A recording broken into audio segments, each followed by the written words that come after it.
আসসালামু আলাইকুম। আমি তোমাদের আতিক ভাই, আর অবশ্যই আতিক ভাই ব্লগার ইউটিউব চ্যানেলে এই ভিডিওটা দেখতেছেন, ঠিক আছে। এবার যে বিষয়ে কথা বলবো সেটা হচ্ছে ননি ফল। অবশ্যই আমার পিছনে এই যে ননি ফল দেখতেছেন, এগুলো হচ্ছে ফল, ননি ফল। এই ভিডিওতে আমি দেখাবো ননি ফল আমরা কিভাবে খাবো, ফুল প্রসেসটা আমি এই ভিডিওতে তুলে ধরবো, যে আমরা ননি ফল কীভাবে খেতে পারি। ননি ফল খাবার কিন্তু অনেক নিয়ম রয়েছে, আর সেই প্রসেসটাই আমি শেয়ার করব যে কিভাবে আমরা ননি ফল খাবো, ঠিক আছে। আর আপনারা চাইলে এই ফল গাছ থেকে নরম করে খেতে পারবেন না, অন্তত ননি ফলের ক্ষেত্রে তা সম্ভব না। ওই ফলটাকে পেরে তারপরে ঘরে রেখে নরম করতে হয়, আর কিভাবে করতে হয়, কিভাবে খাবো, সেই ফুল প্রসেসটা আমি ভিডিওতে আপনাদের কাছে তুলে দেবো। সো ধৈর্য ধরে আমার এই ভিডিওটা দেখতে থাকুন, আমার পাশে থাকুন। তো চলুন মূল ভিডিওতে যাওয়া যাক। গাছটা কিন্তু সাইজে ছোটো হলেও আলহামদুলিল্লাহ গাছে অনেক ননি ফল ধরেছে। এর মধ্যে আমি একটি ফল, অর্থাৎ একটি ননি ফল, এটা তুলবো খাবারের জন্য, এটা উঠাবো আমি। এটা খাবারের জন্য সংরক্ষণ করব। এটা খাবারের যোগ্য হয়েছে, দেখেন এটার এই কালারটা কীরকম হয়েছে। এটা বেশি পাকানোর চেষ্টা করা যাবে না গাছে রেখে, তাহলে নিচে পড়ে যাবে, পোকামাকড় খেয়ে ফেলবে, তারপরে আপনারা ওইটা খেতে পারবেন না, ঠিক আছে। তো এরকম হয়ে গেলে, এরকম একটি হলুদ কালারের মতো হয়ে গেলে, ধরে গেলে আপনারা কী করবেন, বাসায় নিয়ে যাবেন, গাছ থেকে তুলে সংরক্ষণ করে বাসায় নিয়ে যাবেন আপনারা। দেখেন ফলটাকে বাসায় নিয়ে আসলাম। বাসায় নিয়ে এসে কীভাবে খাবার উপযোগী করবেন সেটাই আপনাদের কাছে শেয়ার করবো, ঠিক আছে। দেখেন আমি খাতার পাতা নিয়েছি, দেখেন এই যে খাতার পাতা। যে কোনো সবার বাসাতে আমি জানি খাতার পাতা থাকে, মানে কাগজ আর কি। এই সাদা কাগজের মধ্যে আপনারা কী করবেন, এটাকে এইভাবে নেবেন, ঠিক আছে। এটাকে এইভাবে নিয়ে আপনারা এই যে এইভাবে পেঁচাবেন, দেখেন এভাবে পেঁচালাম, আর এটাকে এভাবে পেঁচাবেন, মানে দেখ যাবে।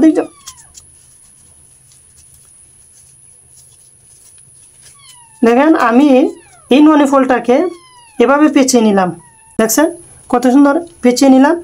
যখন এরকম পেঁচিয়ে নেবেন আপনারা, যে কোনো, আমি তো বললাম কাগজ অর্থাৎ পেপার দিয়ে আপনারা পেঁচেন, পলিথিন না, আবার কাগজ হতে হবে, কাগজ, ঠিক আছে। খাতার কাগজ, পাতা, যাই হোক, বইয়ের পাতা, এই খাতার পাতা, সাদা পাতা একটা হলেই হয়েছে, কাগজটাকে এটাকে পেঁচিয়ে মুড়িয়ে এমনিভাবে মুড়িয়ে ঘরের কোথাও রেখে দেবেন। এটা আমি এখন রেখে দেবো, এটা 2 থেকে 3 দিন, এটা ফল অনুযায়ী, নরম অনুযায়ী। আবার কারোর ক্ষেত্রে 1 সপ্তাহ সময় লাগে, বা 5 দিন, 1 সপ্তাহ।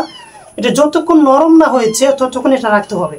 নরম হবার পরে অবশ্যই বাকি প্রসেসটা তখন দেখাবো। এখন এই পর্যন্ত বিরত থাকেন, আমি আবার ফিরে আসছি এটা নরম হবার পর। এটা এভাবে রেখে দেব।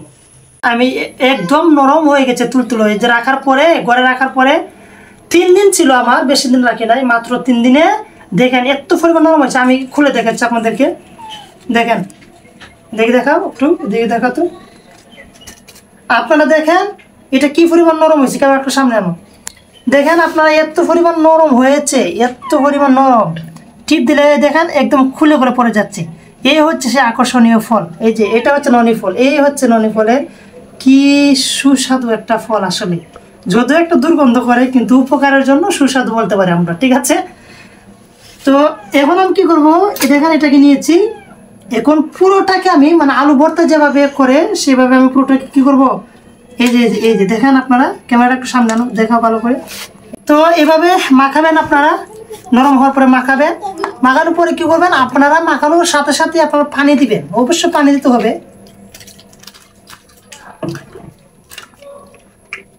তো এইভাবে মাখানোর পর আপনারা কি করবেন, ছেঁকে নেবেন ছাঁকনি দিয়া। তো আমি কি করছি, হাতে এভাবে, একটু সময় লাগবে, কোনো সমস্যা নাই। এভাবে হাতে আমি বিচিগুলো ফেলে দিব, মানে বিচিগুলো রাখা যাবে না, বিচি ফেলে দেবো। তারপরে যে শরবতটা থাকবে, এই শরবতটা আমরা কি করব, সংরক্ষণ করে খাবো, ঠিক আছে। তো আমি বিচিগুলো ফেলে দিচ্ছি আগে। তো আমি দেখেন আমি সম্পূর্ণ বিচি উঠিয়ে নিলাম। এই শরবতটা আমি নিচ্ছি।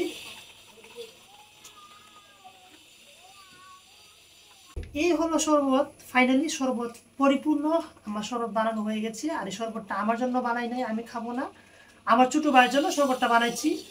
আমার ভাই অসুস্থ, তাই তার জন্য শরবতটা বানালাম।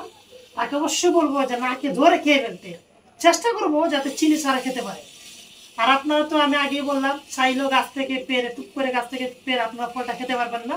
ফল খাওয়ার একমাত্র সিস্টেম হচ্ছে এরকমভাবে আপনারা এটা রস খেতে হবে। শুধু এটা রস খায় অসুখের জন্য, অসুস্থর জন্য। ঠিক আছে, তো আজকের ভিডিওটা এ পর্যন্তই। সবাই ভালো থাকবে, সুস্থ থাকবে, আর সবাইকে আসসালামু আলাইকুম।